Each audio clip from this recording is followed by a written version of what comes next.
گناہ کرنے کے 3 درجے ہوتے ہیں. ایک ہوتا ہے انسان کبھی گناہ کر بیٹھے، اس کو ظالم کہتے ہیں. اس کو کیا کہتے ہیں؟ ظالم. کہ یہ اپنی جان پہ ظلم کرنے والا ہے، یہ ظالم انسان ہے. جو کبھی کبھی گناہ نیکی بھی کرے، کبھی گناہ کر دے، کبھی نیکی کبھی گناہ. تو جو کبھی کبھی گناہ کر بیٹھے اس کو کیا کہتے ہیں؟ ظالم کہتے ہیں. اور جو بندہ بڑے بڑے گناہ کرے، بڑے بڑے گناہ کرے، چھوٹے نہیں بڑے بڑے گناہ کرے، اس کو ظلوم کہتے ہیں. اس کو کیا کہتے ہیں؟ انہ کان ظلوما جہولا. تو اس کو ظالم نہیں کہتے، اس کو کیا کہتے ہیں؟ ظلوم کہتے ہیں. اور جو بندہ گناہ بار بار کرے اس کو ظلام کہتے ہیں. اس کو کیا کہتے ہیں؟ ظالم ہوتا ہے جو کبھی کبھی گناہ کر بیٹھے، اور ظلوم ہوتا ہے کہ جو بڑے بڑے گناہ کرنے والا ہو، اور ظلام ہوتا ہے جو بار بار گناہ کرنے والا ہو.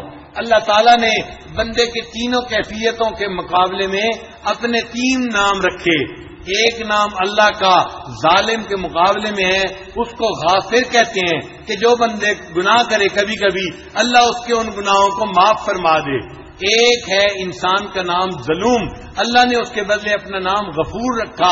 چنانچہ جو بندہ بڑے بڑے گناہ کرتا ہے اللہ غفور ہے، اس کے ان گناہوں کو بھی معاف فرما دیتا ہے.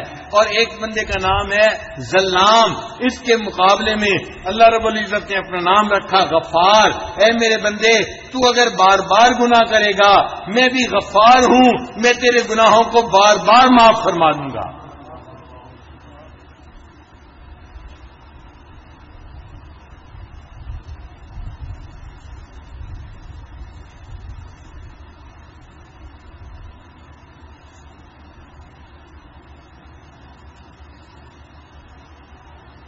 اس لیے جب بندے سے گناہ سرزد ہو جائے تو اس کے لیے ایکسکیوز نہ دے اللہ کو، بلکہ گناہوں کو تسلیم کر کے اللہ سے معافی مانگے.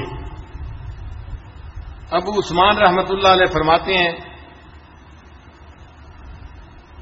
کہ یقال، یہ کہا گیا، ان آدم علیہ السلام سائدہ بخمسۃ اشیاء، حضرت آدم علیہ السلام 5 باتوں کی وجہ سے سعادت پا گئے. کتنی باتوں کی وجہ سے سعادت پا گئے؟ 5 باتوں کی وجہ سے. پہلی بات اعتراف بالذنب، انہوں نے اپنے گناہ کا اعتراف کر لیا. اے اللہ، مجھ سے گناہ سرزد ہو گیا ہے، میں اس کا اعتراف کرتا ہوں. اور دوسرا وندم علیہ، اور اس گناہ کے ہونے پر وہ نادم ہوئے، پریشان ہوئے، پشیمان ہوئے. یہ دوسری بات تھی. اور تیسرا ولام نفسہ، اور انہوں نے اپنے نفس کو ملامت کیا کہ یہ میرا نفس ہے جس کی وجہ سے یہ غلطی سرزد ہو گئی، تو اپنے نفس کو ملامت کی. اور چوتھا وسارع الی التوبۃ، اور توبہ کی طرف انہوں نے توبہ کرنے میں جلدی کی، دیر نہیں کی.